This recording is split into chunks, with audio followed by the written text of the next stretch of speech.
राधे राधे दोस्तों, कार्तिक मास शुरू हो चुका है। कार्तिक महीना बहुत पवित्र माना गया है।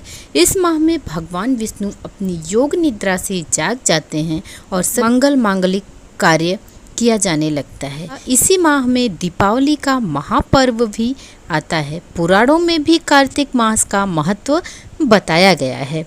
इस महीने में दीपदान, गंगा स्नान, विष्णु पूजा और तुलसी पूजा की जाती है। इस माह में पौराणिक कथा सुनने का भी महत्व होता है। तो आइए दोस्तों, मिलकर सुनते हैं तुलसी माह की ये कहानी। कार्तिक माह की पहली कहानी, प्रथम अध्याय। एक समय नैमिषारण्य तीर्थ में श्री शौनकादिक 88,000 ऋषि अपने शिष्यों सहित धर्म चर्चा हेतु उपस्थित हुए।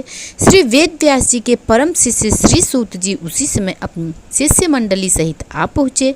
ऋषि समूह ने सूत जी की वंदना की और उनको श्रेष्ठ आसन पर बिठाया।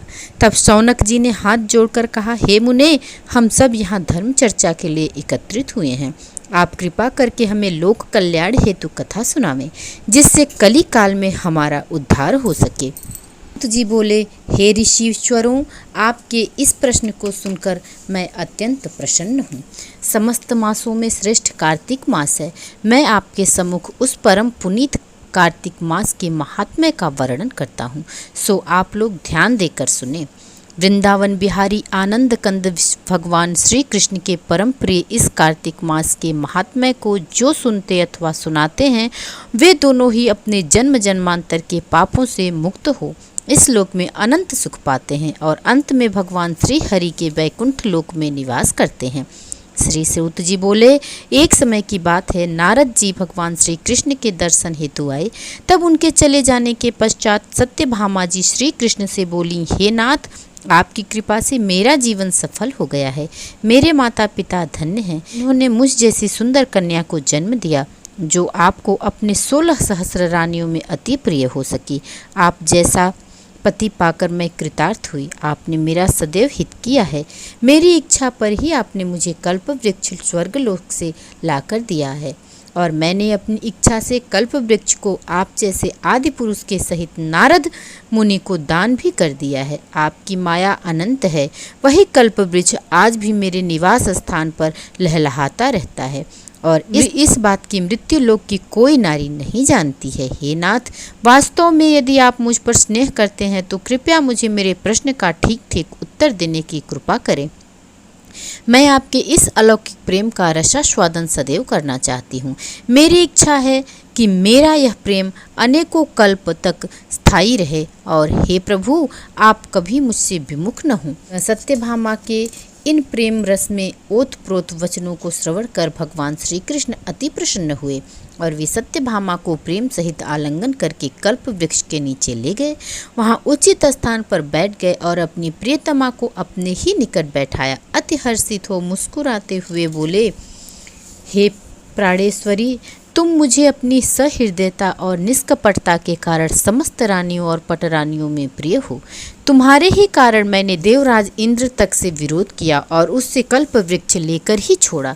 सूत जी बोले, हे ऋषीश्वरों, कल्प वृक्ष लाने के हेतु भगवान ने देवराज इंद्र से जो विरोध किया उसकी कथा बहुत रोचक है, जिसे ध्यान से सुने। एक दिन सत्यभामा को यह पता लगा कि कल्प वृक्ष अमित फल देने वाला है, अतः उन्होंने भगवान श्री कृष्ण से कल्प वृक्ष लाकर देने का आग्रह किया। भगवान कल्प वृक्ष को स्वर्ग से लाने के हेतु सत्यभामा को अपने साथ गरुड़ पर बिठाकर इंद्र के पास जा पहुँचे और उन्होंने कल्प वृक्ष की मांग की। स्वर्ग की मर्यादा का ध्यान करके इंद्र ने कल्प वृक्ष देने से इनकार किया तो भगवान बहुत अप्रसन्न हुए और उन्होंने जबरदस्ती कल्प वृक्ष ले लिया। तब इंद्र ने अपने साथियों सहित बलपूर्वक भगवान कृष्ण को रोकने की चेष्टा की। निदान महाभयंकर युद्ध छिड़ गया।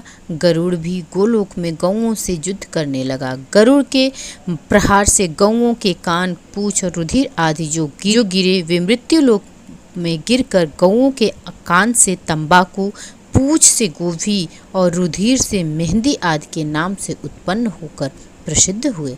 इस कारण मृत्युलोक में यह परंपरा है कि इन 3 वस्तुओं का उपभोग करने वाला मोक्ष को प्राप्त नहीं कर पाता और गौओं के प्रहार से गरुड़ भी आहत हुआ। उसके 3 पंख कटकर पृथ्वी पर आ गिरे।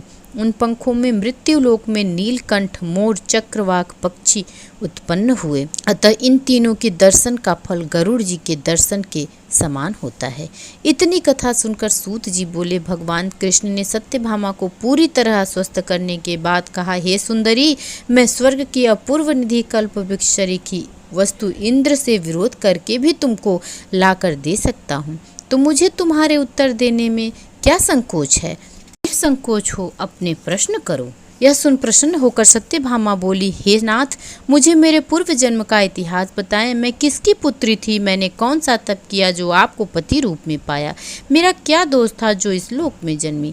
उस प्रश्न को सुनकर भगवान हंसे और बोले, हे प्राण प्रिय, मैं तुमको तुम्हारा संपूर्ण पुरातन इतिहास सुनाता हूँ, उसे ध्यान से सुनो। पूर्व जन्म में तुम्हारे पिता देव शर्मा अत्रि गोत्र में उत्पन्न हुए मायापुरी में रहते थे। वे सूर्य के अनन्य उपासक थे और इसी कारण सूर्य के समान ही तेजस्वी भी थे। वे ब्राह्मण धर्म का विधिवत पालन करते थे, इस कारण उसकी अनंत कीर्ति भी थी। देव शर्मा की अधेड़ अवस्था में एक कन्या उत्पन्न हुई। उस कन्या का विवाह उन्होंने अपने एक सुयोग्य प्रतिहीन शिष्य चंद्र से कर दिया। चंद्र वही गुरु के पास ही रहने लगा। एक दिन देव शर्मा चंद्र के साथ कुश और समिधा लेने हिमालय की तलहटी में जा पहुंचे। वहां एक भयंकर राक्षस ने उन दोनों को आता देखकर भयंकर अट्टहास किया। वो दोनों ब्राह्मण भयातुर होकर जहाँ के तहाँ गिर पड़े और राक्षस ने उन दोनों का वध कर डाला। परंतु परम धार्मिक होने के कारण वे उस राक्षस के हाथों मर कर भी स्वर्ग गए। भगवान सूर्यदेव ने उनको उच्च स्थान दिया। सूर्य, शिव, गणेश, विष्णु और दुर्गा की उपासना करने वाले स्वर्ग को अवश्य प्राप्त करते हैं। हे सुमिते, मैं एक होता हुआ भी काल, कर्म आदि 5 प्रकार के भेदों से इन 5 नामों से पुकारा जाता हूँ। तो जब वे मेरे धाम को आए तो मैंने उनका उचित सत्कार कर यथोचित स्थान दिया। वे स्वर्ग में नाना प्रकार के भोग भोगने लगे। जय श्री कृष्ण वासुदेवाय नमः। प्रथम अध्याय यहीं पर समाप्त होता है। दूसरे अध्याय के लिए दूसरे वीडियो में मिलते हैं। राधे राधे।